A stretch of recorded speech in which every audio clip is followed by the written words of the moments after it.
Today's video, we're going to be replacing this switch. The power has already been shut off at the breaker. I have other videos showing how to check what breaker when it's through an outlet. With that said, even though the power shut off and it's been confirmed already that there's no power here because put the switch up and the light doesn't go on, I do also check again with my contactless voltmeter. Well, these are awfully long screws here, unusual. And I check with the voltmeter to recheck. With that said, this should be done by a licensed electrician.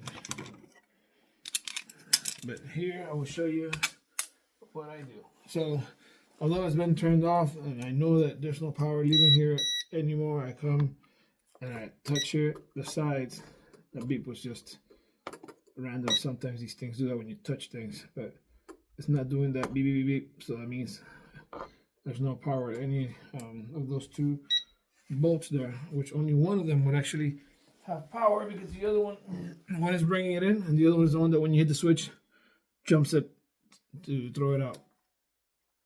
With that said, besides this, I will also confirm and check that there's no power back there, because another issue is that you could always still have power back there because other wires that are going through and they just use the back of this box as a junction, which happens sometimes.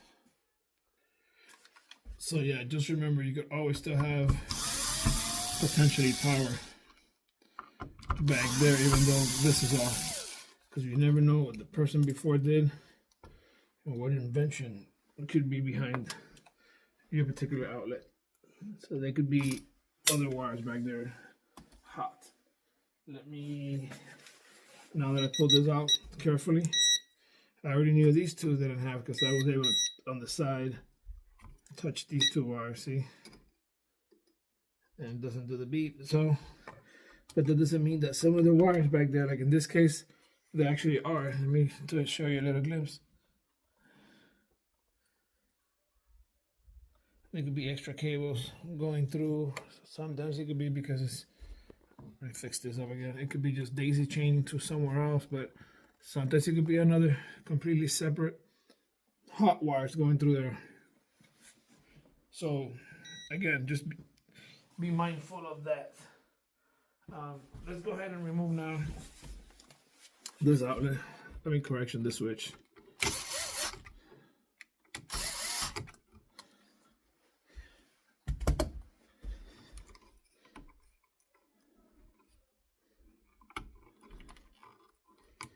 And a lot of the times, how it should be done is that the end of the wire is supposed to be like closed around the bolt, so it's not going to just come out easily, and you're going to have to open it up a little bit with a screwdriver, which is what I'm about to do right now.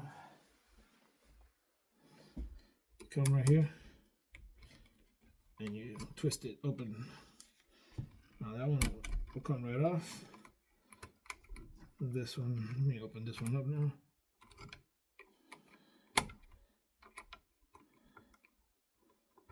Now I've explained why not taking off, why it's better to open it than take off the whole screw out, which you could also. They're a pain in the butt to put back in, and this one doesn't matter because it's going to get thrown away.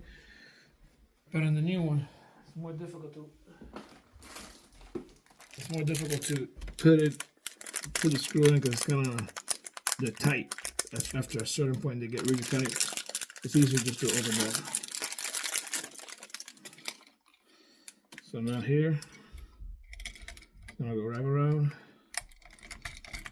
and same thing with this other one. Wrap it around, and then I'm gonna go ahead and squish it together also, the way that it was before.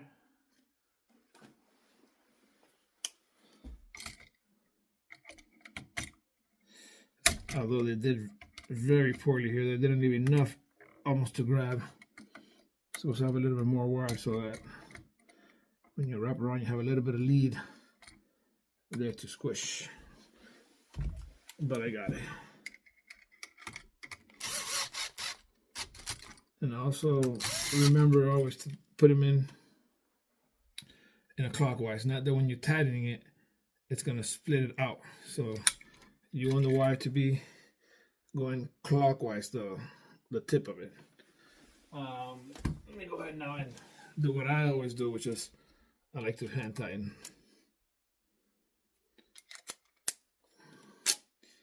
Yes, it doesn't have to be done like that. You could just do it with the drill, but I'm a little bit extra here.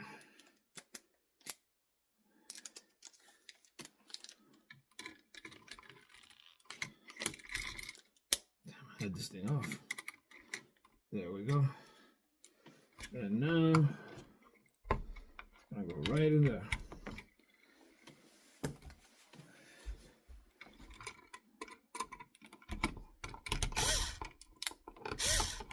Wait a minute. Where's the box at? It's kind of, I'm working with limited light here.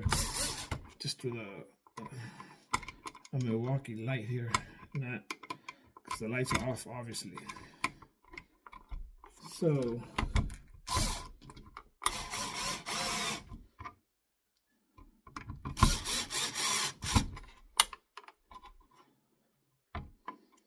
now let me get it perfectly straight.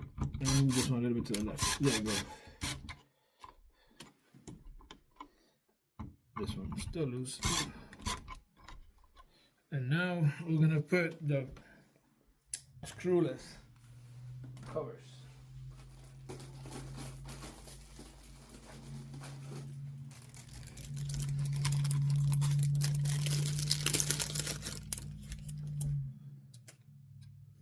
Let's open these up. We need a flat head here. Let me flip this over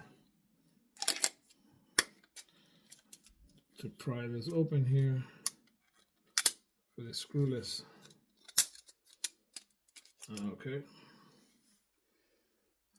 And now it says top here. It's going to go to the top. Let me do this with the drill faster. Let's grab the drill here. Got that right on.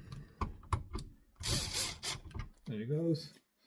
And then this cover is going to go right over there. Perfect. Now let me clean this up. We'll get a little rag later because there's a little dust from the old one that was bigger. Now here I almost really needed to get a bigger one, to sell the oversized one to cover some imperfections here, but not a big deal. Anyways, this one's done. Catch you on the next one.